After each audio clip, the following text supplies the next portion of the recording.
This is Ryan and Michelle, and welcome to the Celebrate Marriage Cast, where we hope to restore and reclaim godly marriages through honest and real conversations. All right, welcome to episode 19. And again, we just want to tell you we're going to be talking about some maybe sensitive subjects today. So if you are a child or a kid, teenager listening, maybe just pause, ask your parents if you know it's okay to continue, and we'll continue from there. Sounds great. And like Ryan said, welcome to episode 19. We have a guest with us today, and I'm going to tell you, you have probably heard of her, and I'm going to read kind of an extended bio because I really want you, our listeners, to know what she brings to the table as a guest today, and we're just so excited. So we want to welcome Shaunti Feldhahn to our show. Shaunti is a groundbreaking social researcher, best-selling author, public speaker, podcaster, wife, and mother. After receiving her master's degree from Harvard, she worked in Wall Street. Shaunti now uses her analytical skills in conducting research studies to uncover and share the little things that make a big difference for thriving lives and relationships.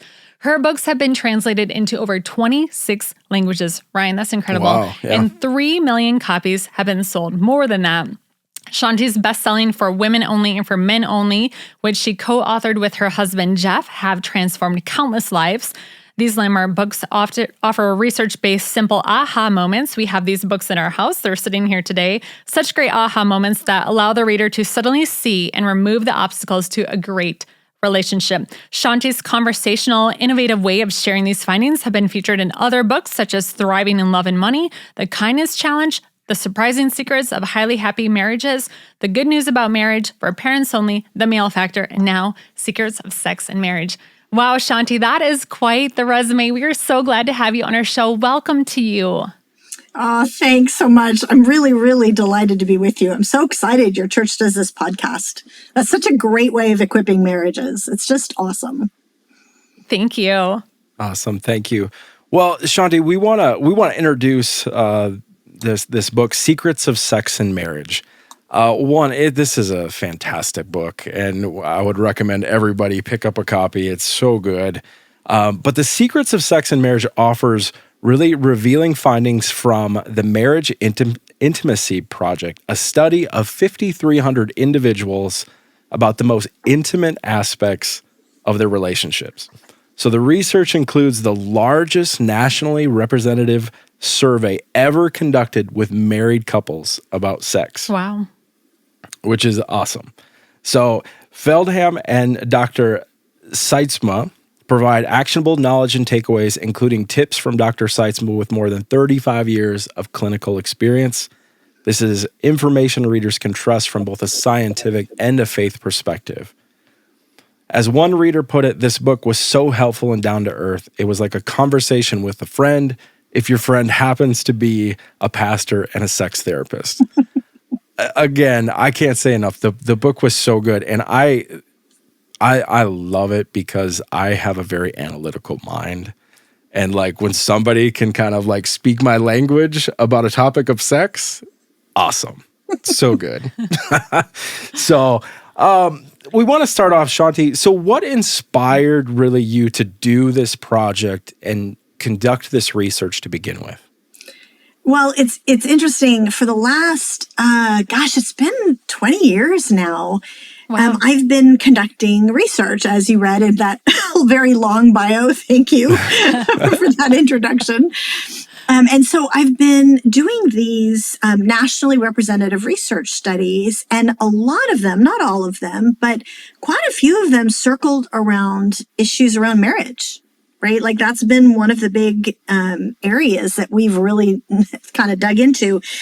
And obviously, when you're talking to thousands of couples about marriage, guess what topic tends to come up a lot as an issue that causes conflict or arguments or hurt feelings. And one of the kind of the hallmarks of all the studies that we've done is that we're basically trying to dig out what are the little things that actually are going to make a big difference. Like if you only change this little thing or that little thing, it's like a small change, but over time, sometimes it can have a pretty significant impact. Yeah. For sure. And so given that this area is so central to marriage, we're like, okay, we've got to stop avoiding this. Right. Right. We have to do this research project, even as awkward as that is. And me thinking, how am I going to be talking to people about this? But it was important. So That's so cool. And you said, so it was 5,300 individuals that were part of that study. yeah. That's incredible. That's a really good survey pool. Yeah, we had such an interesting way of conducting the research for this one because, we kind of conclude our research with these big nationally representative surveys, which we did this time as well. But early on in the research, normally with our other projects, like when we're studying parenting or money in marriage or kind of some of the inner, lives of men and women or whatever, I will interview just tons of random people that, whoever I'm sitting next to on the airplane. Sure. I just want to hear what they're thinking. And I'm like, if we did that on this topic, we would have needed a line item in our budget for bail money.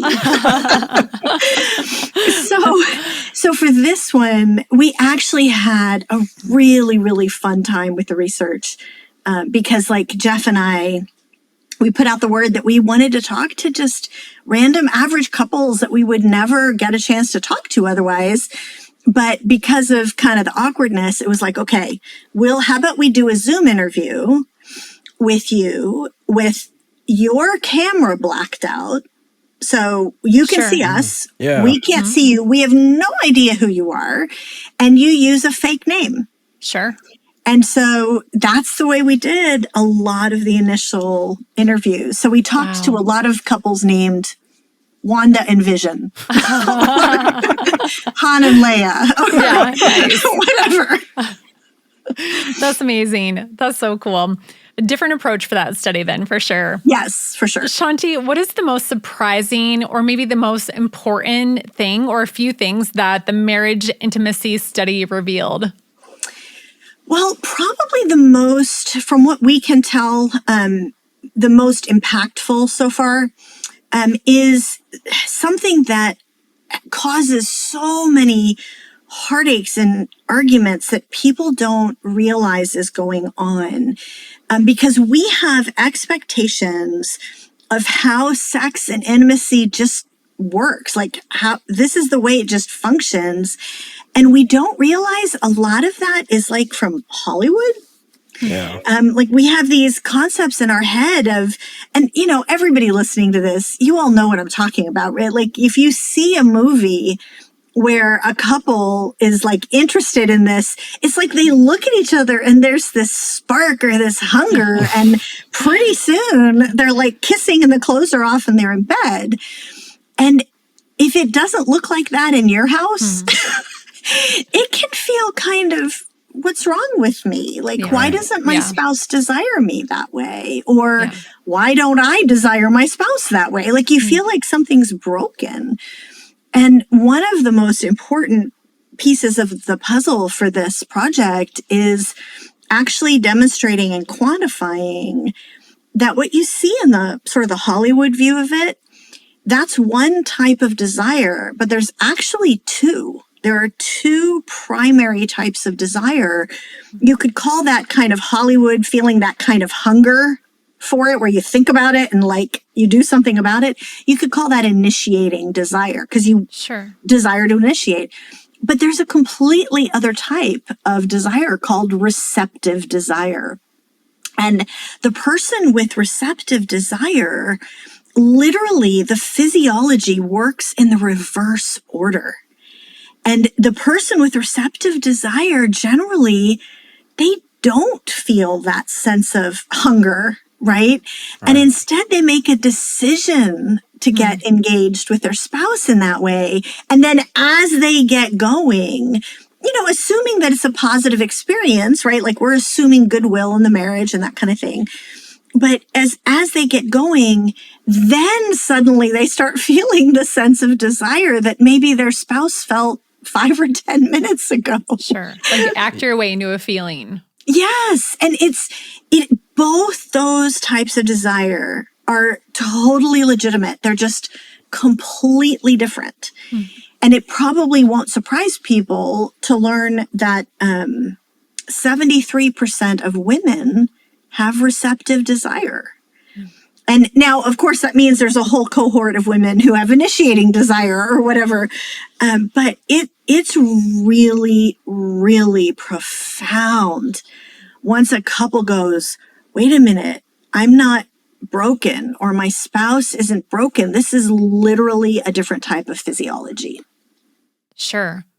So what do you do with that then, knowing that potentially the wife might have receptive, what did you call it? Receptive desire. Yeah. Desire. And then maybe the husband or vice versa might have initiative desire, or vice versa. Maybe the spouses are different. Did you give practical tips in, or can you give us some tips? Yes. So we interviewed a lot of people to try to figure out what were the best ways of kind of addressing this. So by far the largest percentage of couples, one person has initiating and one person has receptive. That's the largest kind of pattern. And then the next largest is both of them have receptive desire. Okay. So it's ironic. Right. Both couples have initiating desire. What we think is 100% of couples because of what we see in Hollywood, that's only 10% of couples. Right. Wow. So 10%. Most couples need to kind of act their way into a feeling, or kind of take some purposeful steps then. Yeah. So here's what we found for that sort of the majority that have where one person has initiating, one receptive. The most impactful, useful, practical tip that tends, not always, but tends to work for people is to give the person with receptive desire, the initiating desire spouse, give the person with receptive desire anticipation time. And so, flirting with them in the morning in the kitchen about what you'd love to have happen later that night. And it's really cold in here. Well, how about I warm you up later? Some comment, something so that the receptive desire spouse can start thinking about it and anticipating it, as opposed to what the physiology of that person is, being surprised by it and then having to kind of, suddenly kind of, address this, which for the person with the initiating desire spouse feels a lot like rejection, right? Sure. Like, why would you have to think about it? Right? Sure. Right. Shouldn't you just be longing to tear my clothes off? And the reality is, actually, no, they're not thinking about it, which I know sounds crazy to you, Mr. or Miss, initiating desire person. But they're probably not thinking about it. It's probably their physiology is not hungering for that. And so getting them thinking about it and anticipating it can change everything about the dynamic. So that one tip is a big one. Another one, which is actually good for that dynamic or for the couples where both parties have receptive desire. Because, the joke is, if both people have receptive desire, what do? Sit around and look at each other? Right. How's that going to work? And so another initiative, something that really actually works really well, is scheduling. That's something that people are like, wow, that's not spontaneous, that's not romantic, but it actually can be. Like, this is to actually say, well, every Wednesday night while the kids are at Awana, or whatever. And that's what you plan on. Right. And so you're actually looking forward to it. So it is a type of anticipation time, but it's just scheduled. Sure. So anyway, those are just two ideas, but those have been found to work pretty well. Yeah. That's really great. I I think that's such an important conversation to have, because I think there probably is a lot of conflict around this. You have an initiator, you have a receptor, and like part of that, you know, I'm not going to assume, because I think a person could be either one. But you know, if we look at probably stereotypical, I'm going to say male probably is the initiator. Usually, statistically, that's usually the case. Yeah, yep. And if your wife is you know, receptive desire, this is a really key point to understand that this takes, like, you have to kind of start this process. You know, it's not like you have to fan that flame. You can't just be like, take your clothes off and be like, hey, ready? Like, it does, like, you know what I'm saying? It takes, you know, it starts that morning. It's like, it really is a process. Checking in throughout the day, maybe a text message, a flirty comment, something like that along the way. Yeah. Well, but it's such an important, Can I jump in? Here's where it gets misunderstood. Because let's just say stereotypically, you are at a marriage event at your church, or you're reading a book on marriage or whatever. And stereotypically, and there's a reason behind the stereotype, where the husband does tend to be more likely to be the initiating, the wife does tend to be more likely to be the receptive, right? Like, that's pretty common. But stereotypically, what the husbands are told is, you need to pay attention to her throughout the day. You need to do the chores. You need to help with the kids. You need to be loving and caring. All of that is true, but it doesn't address the physiology. Sure. And so you can be scrubbing the toilets, and that's awesome, but is she thinking about sex? No. Right. Right. Yeah. That's just part of, if it's the reverse, maybe he's the receptive desire in that marriage, and is he thinking, no, like it's that's just part of sharing the household chores, right? Right. Like, that's just everyday stuff. Oh, that's so sweet, And so that's the step that a lot of people just aren't aware of, that it is so, so crucial. So being a little more direct, maybe, with giving that anticipation time. Yeah. Whatever that looks like, giving the anticipation time. I think what's interesting, Shaunti, that you said too, is that the initiative spouse can then see that as rejection. And then if that happens a few times, like, that could be really just kind of, I mean, I could see someone taking that personal or wonder, is it me or what's wrong, whatever. But it's just physiological differences, like you said. It is, well, and it's actually, Michelle, it's really good you mentioned that, because you say, what do you do about this, the fact that there are these two primary types of desire. And there's another type of desire as well, but it's just a very small percentage of people. So we tend to focus on these two. But, when you talk about what to do, it's not just about, hey, what do you do? Like, give your spouse anticipation time or schedule it or whatever. It's also what you do internally in your own heart and in your own mind. Because you have these expectations and beliefs and insecurities that are in there. And I know we've done so many surveys, not just for this book, but for others. We've done so many surveys of people who have initiating desire, where usually intimacy is at the core of how they feel about themselves. And if I am not desirable, it's almost this sense of depression, right? It's this sense of, if being stereotypical, my wife finds a pillow and a magazine to read more interesting than me, like, what does that say about me as a person, as a spouse? And so one of the things that's crucial is to actually take those thoughts captive. You talk about taking thoughts captive in many other contexts. That is a really important one. To take those thoughts captive and say, no, this is literally just a different wiring. And it means that I need to approach my spouse differently. And And once you kind of come to terms with that, there's almost an acceptance process, almost like a grieving, but I want my wife to tear my clothes off. Yeah, I get it. Right? And maybe some women, that's, a part of who they are. But for some people, if they're receptive desire, that may not be really a part of who they are. And so kind of accepting that is crucial. And then on the flip side, the other half of this, though, is that the person with receptive desire has a responsibility as well to say, this is important for my marriage. This is important for my spouse and for me.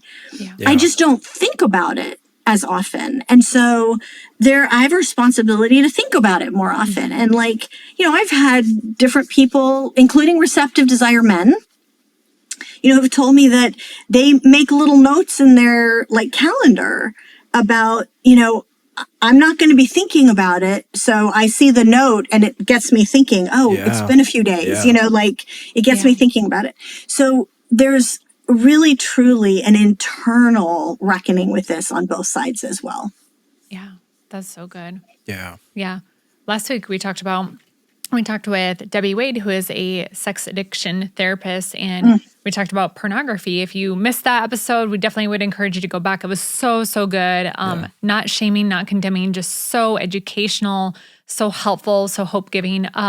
But one of the things that we talked about in that is committing to abstaining from pornography also means that I want to make sure we're meeting each other's needs, that there's no unmet needs. So it's just being aware of, whether it's how many days or whatever, but just checking in with each other and being, cognizant of that and, just having that top of mind. So, yeah. What you're mentioning is one example of everybody's got an individual story, right? There's a different story in every individual marriage. And whatever it is that's going on in your marriage, just be aware that sometimes learning this stuff, being aware of it, keeping your eye open for it, learning what you can do rather than putting it all on your spouse, it can be, the changes can be dramatic. Yeah. I'll give you an example, because we've interviewed plenty of people where pornography was an issue. And one of the things when you mentioned is sort of being aware of trying not to have unmet needs. That could be an awareness on the part of the spouse who has the higher desire, that maybe their spouse needs space for some reason, right? Maybe the emotions of the pornography have really need to be wrestled with. I can't, you've been looking at this and I think you're fantasizing every time we're intimate and I need to wrestle through that. And maybe that spouse goes, I get it.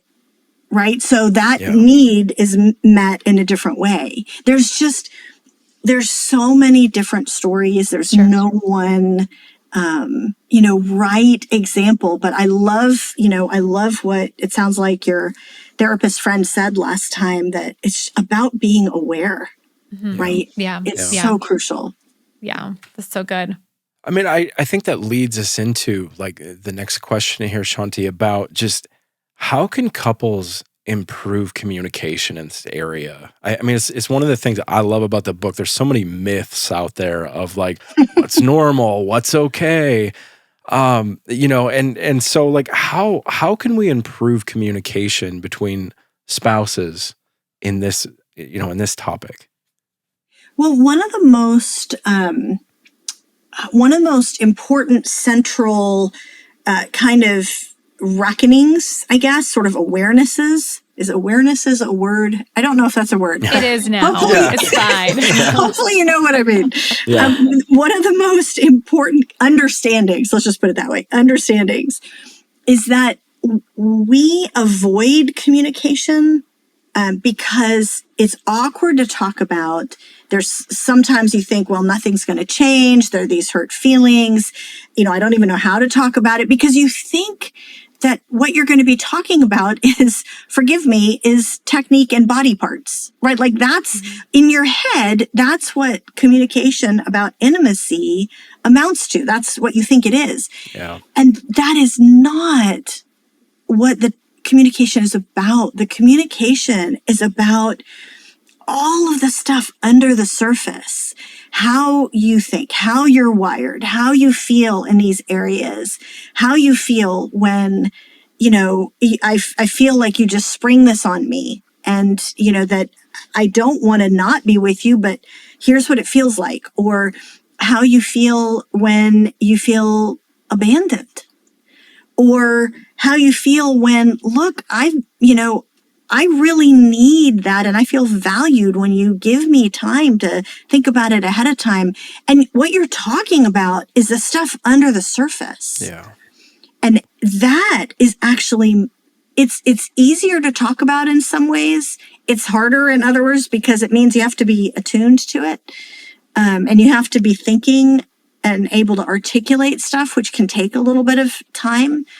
But that starting point is so crucial, is to not shy away from it and realize you're not talking about technique and body parts. Yeah. Right? You're talking about you. And I want to learn you and know more about you. And I want you to know more about me. And I mean, that's one of the reasons we wrote the book the way we did, so that like a couple could literally read it together and read it out loud to each other.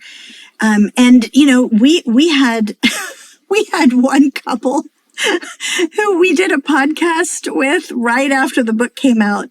And they told us that their thing, one of the things they loved doing as a couple was they were always reading some book or another together. And they would read, 2 or 3 pages and talk about it. And, that would be kind of 10, 15 minutes in the evening.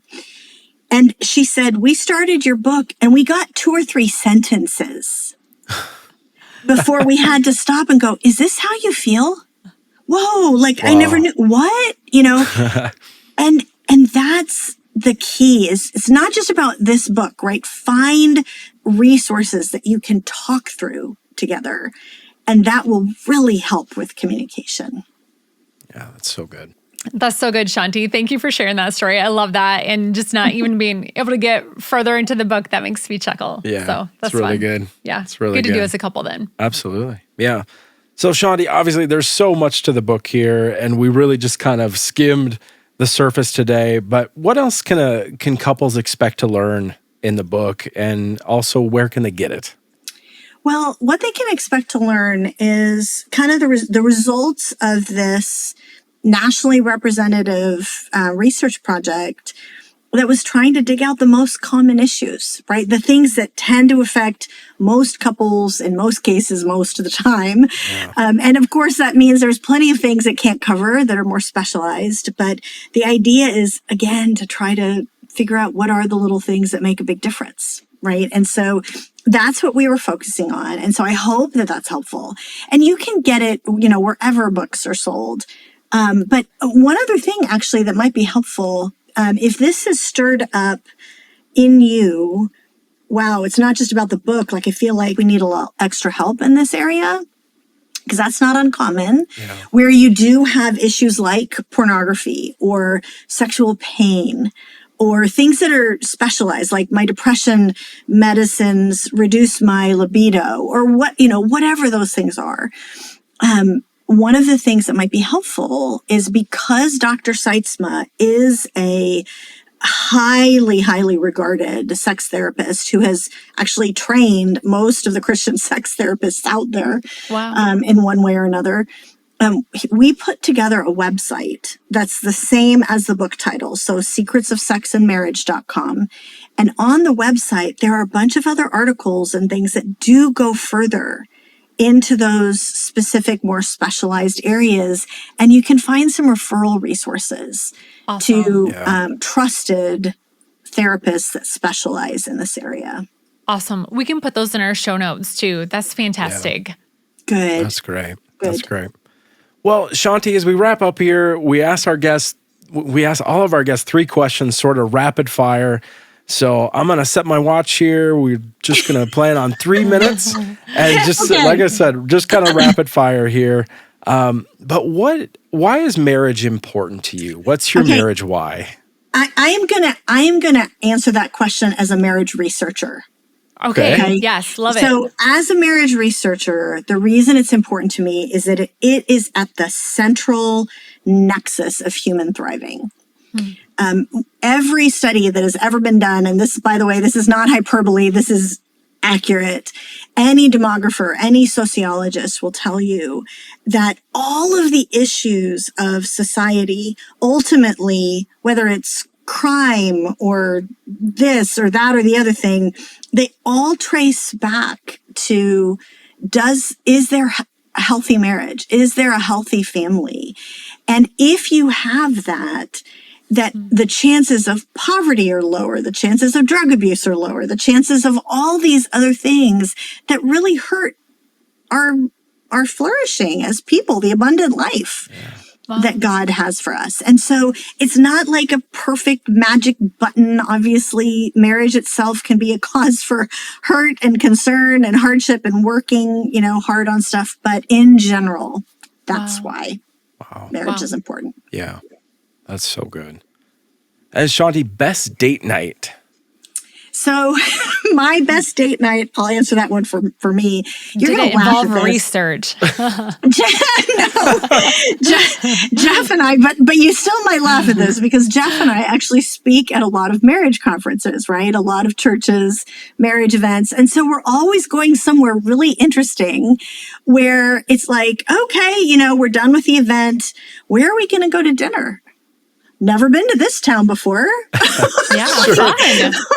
Where is a cool restaurant? And, people are always very excited to help us explore the favorite restaurant in town. So that's kind of fun. Awesome. Super fun. Awesome. And then lastly, what's bringing you joy in your marriage right now? So Jeff and I, one of the things that we love to do, which people think we're so weird, but it's just the way it works, is we actually have had for years now a pattern of having coffee together in the morning. We have a bazillion things to do about the day. And it's one of those things with the kids, when the kids were younger, we would, scramble around, get the kids off to school. And then we'd just sit there for half an hour. We'd have our coffee. We read the news and, ooh, did you see this thing that happened? I know it sounds silly because it's not like we're staring into each other's eyes and having deep conversation, but it's something that brings us joy. That's so good. Shaunti, you shared where we can buy the book. We'll put a link to that in our show notes. Where else can our listeners keep up with you and your ministry and follow along? Oh, you're so sweet. Well, our main website where we tend to put everything is shaunti.com. Okay. And one of the things that I encourage people to do, we actually spend a lot of time and effort and money and resources each week to create an equipping blog. And it's just our gift. It's totally free, but it's each week is something that we've done research on and we want to share with people. That's super cool. Yeah. Awesome. I'm excited for us to get those links in the notes too. Yeah. I love, Shaunti, just one last thing here. I love what you said about, you referenced this a couple of times about the micro changes. And I hope that our listeners are encouraged and inspired to grab the book and read it as a couple, because if you think about all these little micro changes, we've talked about this with our vision boards for the year and stuff, but, and even some health goals and such. But I mean, if you're making little micro changes, that changes the trajectory of your whole year and your years. And even, I feel like this is an old tale of some sort, but the plane that was 1 degree off or a half of a degree off and ended up halfway across, around the world in the wrong spot. I mean, over the course of a lifetime, these little changes are really important. So I hope that people feel hope in hearing them and they can implement some. So just so you guys know, statistically, because this is the kind of stuff we nerds quantify, we actually had one project where we just had people do 3 little things differently every day, little simple things. Sure. And we found that 89% of relationships immediately improved. It wasn't even over a lifetime. Yeah. It was little simple stuff, and pretty big changes pretty quickly. So Wow. I hope that's encouraging too. That is super hope-giving. Yeah, and absolutely. Shaunti, you're joining us back for 5-Minute Friday, correct? Yes, All right. absolutely. Great. Well, thank you, Shaunti, so much for joining us on the Celebrate Marriage Cast. And thank you to our listener for joining us today at the Celebrate Marriage Cast. We'll post Shaunti's links, like we said, in our show notes. And additionally, if you would like any additional help for your marriage, visit us at celebrate.church/marriage. Additionally, we are finding ways to connect with our listeners more so. Ryan, we're going to tell them about something new. Oh, what's You know what that? it is? No. We have a call line. Oh, all right. I may have left the first review and I said how nice. handsome you were. Oh, that's super nice. So just to test it out. Nice. But I thought maybe they would play it, but they knew it was for me. So Maybe I'll read it next week. you should read it or play it next week. But so here's the deal. You can call in. We just want to hear your takeaways. This is episode 19. We've been doing this for, twice a week now. And we just want to hear if you've had some groundbreaking change or even a micro change. Would you please call and let us know? It is a voicemail service. Nobody's going to answer it. Nobody's going to ask you about your marriage or drill you on questions. You can just call in. You'll hear the recording prompt, and then you can leave whatever message and share what you want. We would love to play that on the show then too. And it can be totally anonymous too. So that number is 605-951-0110. Celebrate Marriage Cast phone number 605-951-0110. And we would love to hear from you, and we will look forward to that. So have a great week, and it's been great to have you with us again, Shaunti. Thank you. Thank you. Thanks so much. Hey, it's Michelle from Sioux Falls. I just have to say, Brian's so handsome.